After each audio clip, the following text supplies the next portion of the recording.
मेरा खुद एक्सपीरियंस है, क्योंकि मैं ईच मैथ के लिए अब 35 to 40 सेकेंड मिलेगा आप। कैसे प्रैक्टिस करनी है आपको मैं डिटेल्स में समझाती हूँ। जस्ट देखो, ये बहुत इंपॉर्टेंट है। हेलो एवरीवन, पढ़ाई कैसे चल रहा है? शायद अच्छा ही चल रहा है, लेकिन आप लोगों ने नया धमाका जो हुआ है वो देखा है?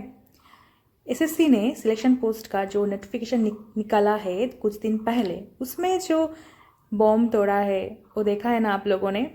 हाँ हाँ, सही पकड़े, मैं सेक्शनल टाइमिंग के बारे ही बात कर रही हूँ।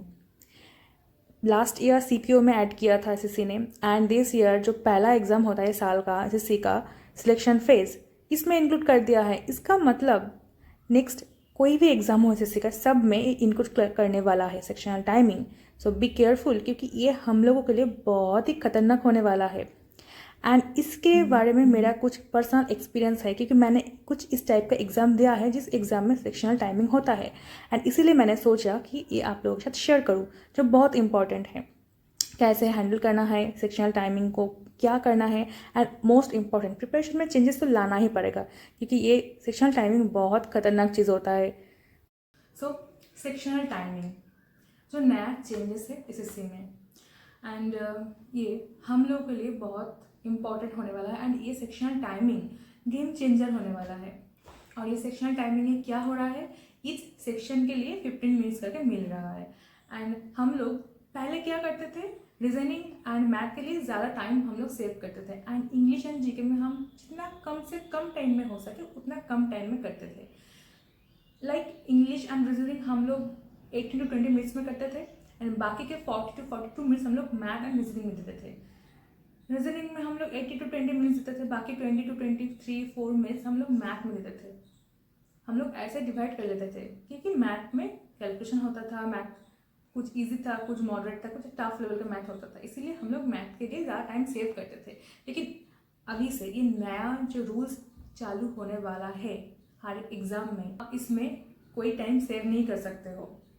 आपको 15 मिनट्स का अंदर ही करना है। मैथ, रीजनिंग, इंग्लिश या फिर जीके हो जाएगा, क्या टाइम सेव होगा, टाइम बच जाएगा। लेकिन मैथ रीजनिंग के लिए ये बहुत टफ होने वाला है, और यही गेम चेंजर है। आपको इसके ऊपर ही काम करना पड़ेगा। आप इतना दिन जीके में काइंड अफेयर्स के ऊपर काम कर रहे थे, ज़्यादा से ज़्यादा वो पढ़ रहे थे, लेकिन अभी आपको उसके साथ मैथ एंड रीजनिंग प्रैक्टिस में ज़्यादा वक्त देना पड़ेगा, क्योंकि नहीं तो आप अटेम्प्ट नहीं कर सकते हो पूरा के पूरे। क्वेश्चन टफ हो या फिर ना हो, एग्ज़ाम में क्वेश्चन, हर एक क्वेश्चन अटेम्प्ट करना बहुत टफ होने वाला है।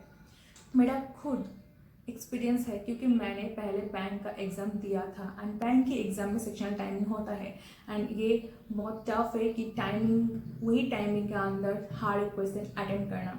क्योंकि ऐसा होता है कि आप कोई एक सेक्शन में अटेम्प्ट कर चुके हो हर एक क्वेश्चन, एंड आपके पास टाइम बचा हुआ है, लेकिन प्रीवियस सेक्शन में आप कोई मैथ या फिर कोई रीजनिंग आपसे छूट गया था, लेकिन आप बैक जाकर वो अटेम्प्ट नहीं कर सकते हो, एंड ये बहुत दिक्कत देता है एग्ज़ाम के टाइम में। सच में बहुत दिक्कत देता है ये एग्ज़ाम के टाइम में। मैंने कुछ प्रिपरेशन में चेंजेस लाने की सोचा है, एंड ये जो टाइमिंग है एंड कैसे आपको मैथ या फिर रीजनिंग का प्रिपरेशन करना है, कि आप कैसे प्रैक्टिस करनी है, ये आपको मैं डिटेल्स में समझाती हूँ। जस्ट देखो, ये बहुत इंपॉर्टेंट है आपके लिए।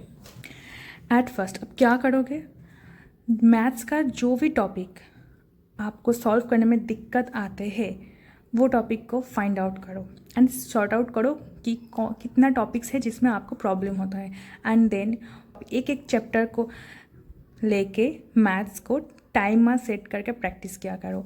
जैसे कि 25 मैथ्स इन 15 मिनट्स, मतलब आप ईच मैथ के लिए अब 35 to 40 सेकेंड मिलेगा आपको।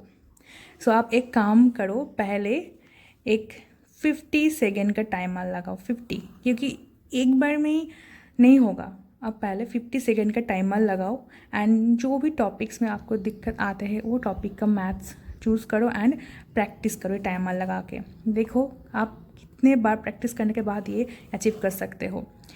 ये अचीव करने के बाद आप 40 सेकेंड का टाइमर लगा के प्रैक्टिस करना, एंड ये सेम थिंग आप रीजनिंग के लिए करो, क्योंकि रीजनिंग में भी जो भी टॉपिक सॉल्व करने में ज़्यादा वक्त लगता है, कुछ कुछ टॉपिक ऐसा है जिसमें टाइम लगता है, वो टॉपिक को ढूंढो एंड उसको 50 सेकेंड टाइमर लगा के प्रैक्टिस करो।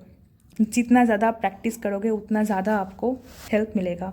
And then simplification, number series, ये दोनों टॉपिक जो है ये बहुत इजी है, इसीलिए इसको ज़्यादा से ज़्यादा प्रैक्टिस करो। ऐसे प्रैक्टिस करो कि 30 सेकेंड्स के अंदर ये क्वेश्चन सॉल्व होना चाहिए आपको, 25 to 30 सेकेंड के अंदर। इतना ज़्यादा प्रैक्टिस करना है ये दोनों टॉपिक को, number series, wrong number series, simplification, जो भी है, बॉडमस, जो भी है, ये सब प्रैक्टिस करो। एंड कैलकुलेशन स्पीड बढ़ाओ, कैलकुलेशन प्रैक्टिस करो। स्क्वायर, क्यूब, फ्रैक्शन, परसेंटेज, हर कुछ आपको याद रखना पड़ेगा। सो आपको क्या करना है, मैथ रीजनिंग मैंने जैसे बोला ये पैटर्न में प्रैक्टिस करो, बेनिफिट्स मिलेगा। एंड इसके साथ इंग्लिश जो रीडिंग कॉम्प्रिहेंशन है ये हर एक दिन पढ़ना प्रैक्टिस करो, क्योंकि जितना ज़्यादा आप प्रैक्टिस करोगे उतना कम टाइम में आप पढ़ सकते हो आरसी, एंड ये आपको एग्जाम में बेनिफिट्स देगा। तो मैथ, रीजनिंग एंड इंग्लिश का यही पैटर्न है, यही से ऐसे ही स्टार्ट करो। एंड कुछ दिन में हर एक जो टेस्ट सीरीज, मॉक टेस्ट का ऐप है उसमें स्टार्ट हो जाएगा सेक्शन टाइमिंग के साथ मॉक टेस्ट, एंड आप देन मॉक टेस्ट देना एंड आपको अंदाजा आ जाएगा कि कैसे होता है सेक्शन टाइमिंग हैंडल करना। एंड जो आप बिगिनर्स हो एंड या फिर रिपीटर्स जो भी हो, जो लोग सिलेक्शन पोस्ट एग्जाम नहीं देते हो, प्लीज़ अप्लाई करो, एग्ज़ाम दो, क्योंकि इसमें आपको अंदाज़ा लग जाएगा कि कैसे एक सेक्शन टाइमिंग होता है, क्या कैसे हैंडल करना चाहिए, क्या नहीं करना चाहिए, क्या करना चाहिए, ये आपको अंदाज़ा लग जाएगा सीजीएल एंड सीजीएल के पहले।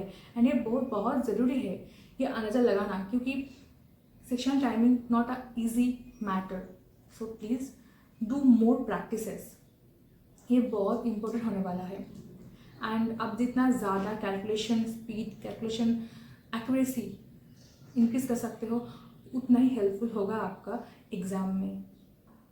एंड सिलेक्शन फेज के बारे में अगर किसी को नहीं पता है डिटेल्स में कि इसमें बहुत कुछ होता है, बहुत सारे पोस्ट होता है, बहुत सारे बेनिफिट्स भी होता है, कंपटीशन कुछ कम भी होता है, अगर आपको नहीं पता तो कमेंट पे बताना, मैं डिटेल्स वीडियो लाऊंगी, क्योंकि पहली बार मुझे भी नहीं पता था एंड मैंने लास्ट ईयर दिया था एंड मुझे पता है क्या नहीं है एंड कितना बेनिफिट भी मिलता है, ये आपको मालूम पड़ेगा। अगर आप चाहो तो मैं डिटेल्स वीडियो लाऊंगी।